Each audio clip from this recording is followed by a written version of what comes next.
Hi people, look, the cover is beautiful and I think it's very representative of what we are going to be finding inside the book, and I have to say that I love this book. I have been waiting to read it since it came out, and finally I went around to it on my to be read pile, and I love it. As you can see, it's Firekeeper's Daughter by Angeline Boulley.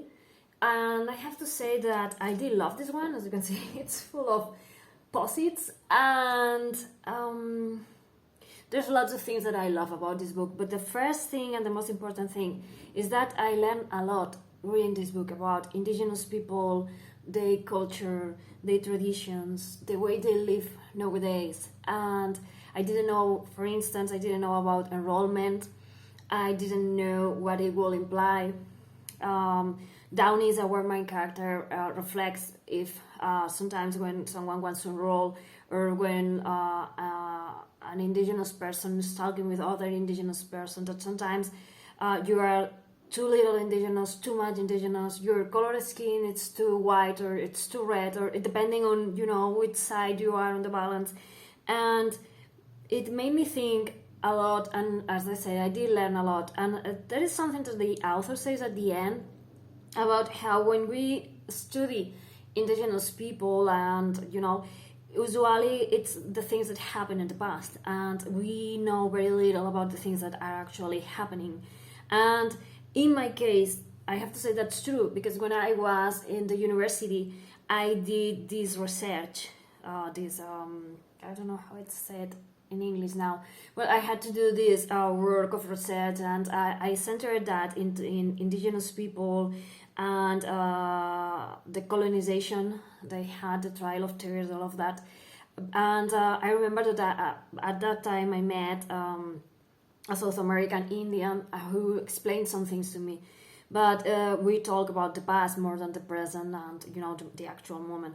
And there's lots of things that even when I was doing that the job of researching, that I didn't know, and that I read in this book, and it scared me.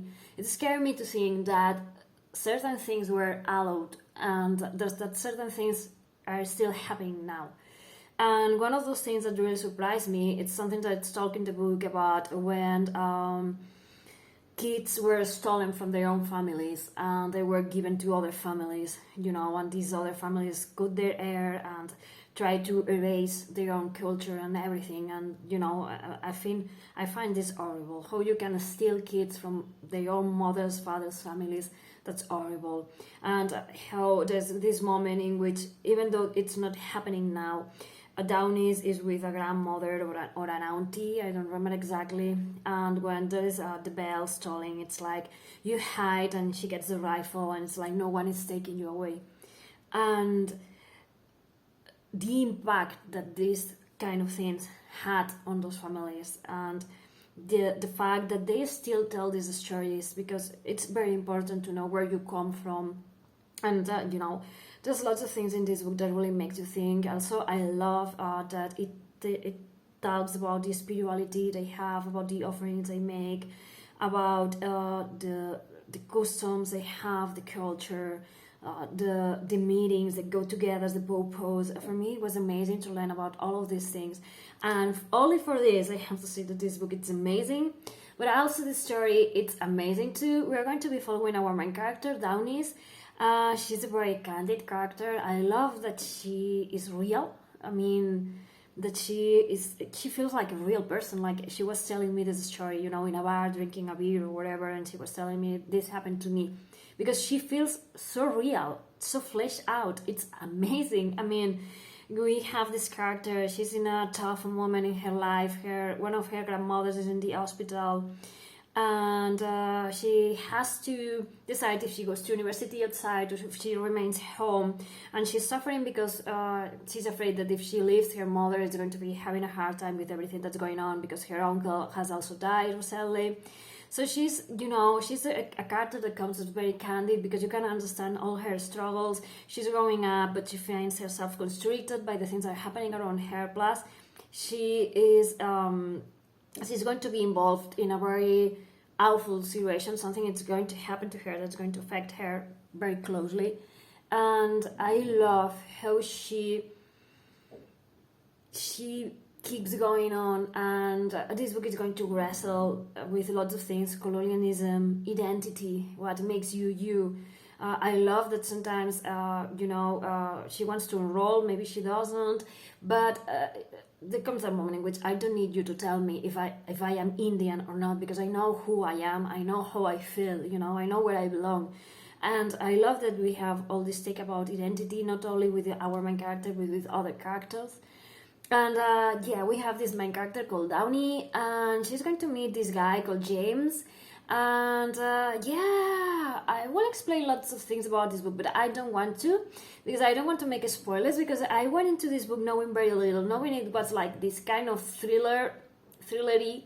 There is this shooting, someone dies, someone is dealing with drugs inside the reservation, and there is these police people who are going to try to flush out the guilty parties, and they are going to enroll Daunis into the investigation, because it looks like some people are trying to mesh Indian medicine with scientific components and creating a very powerful meth.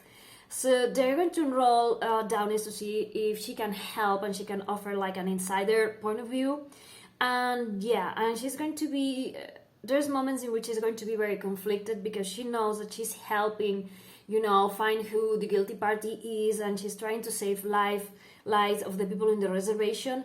But she also knows that sometimes more than sometimes, for the outsiders, the people in the reservation are like less than. And so she's going to be into this position in which she wants to protect her own people.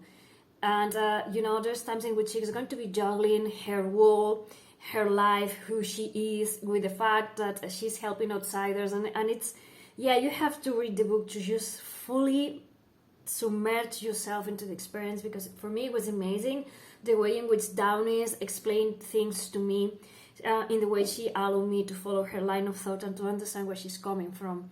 And I have to say that I did love this book a lot. The story, as I say, it's amazing. I don't want to talk a lot about the story, because I don't want to make any kind of spoilers, and it's very easy, to tell things that you are going to find in the middle or in the beginning of the book, and I don't want to. But let's say that I love how we have this feeling of community, how all of them come together to help each other, how you have aunties, even if it's not your real auntie, but the mother of your best friend, or the aunt of your friend, the mother or aunt of your best friend, how it all comes together, how there's this reverence for the elders, because they were there and they are the ones who are going to pass this story. I love how they think 7 generations, in the future, like the actions and decisions I'm taking today, how it's going to affect the 7 generations in the future. The respect they have for the things that surround them and the people that are going to follow them, and how the new generations respect the elders. And as I say, this sense of community of I think it's amazing. I did learn, as I say, a lot about indigenous people, indigenous culture, religion, and this story, as I say, it's amazing. I thought that I had it all mapped out on my head, but no, there were twists that I wasn't expecting in the story. And I was rooting so hard for the main character, as I say, Downey. It's amazing. And I don't know what more to say. Read it. It's an amazing book. It's an amazing debut. And the cover, it's a beautiful book, and it's a very powerful book, and it's a very moving book, as I say. It talks about finding your own place, finding truth that you don't want to find, because sometimes the truth is something that's going to hurt you, and you are put into an impossible position in which you have to decide what you should do. You have to be true to yourself and to the people who love you, even if it means sacrificing something. I love how this book deals with trauma, with traumatic stress, with the fact that when you have someone you love a lot in the hospital or it's dying, that sometimes that's something that touched me very profoundly now, that we use the past tense even when they are still not dead, and change grips upon you, even if you want to keep to keep being anchored. And I love how this book talks about the relationship between mothers and fathers, and how sometimes the decisions a parent takes might affect a kid, and the kid feels like it's something that they have to deal with, and it's not. It's something that belongs to the parents, and sometimes parents don't realize that, you know, the kids are taking that burden onto themselves and shouldering it. And I love the relationship between, you know, all the family members and the extended family of the elders. And as I say, all the prayers and all the things that she explained to me in this book, it's amazing. Yeah, and if you like books about, you know, that they're going to touch you very profoundly and are going to affect you and keep with you, read this one. Try not to read too much about what's going to happen in the story, because I think it's one of those books in which you want to get into the river step by step without knowing much about the information, you know what I mean? It's an amazing book. Thank you for watching. Bye.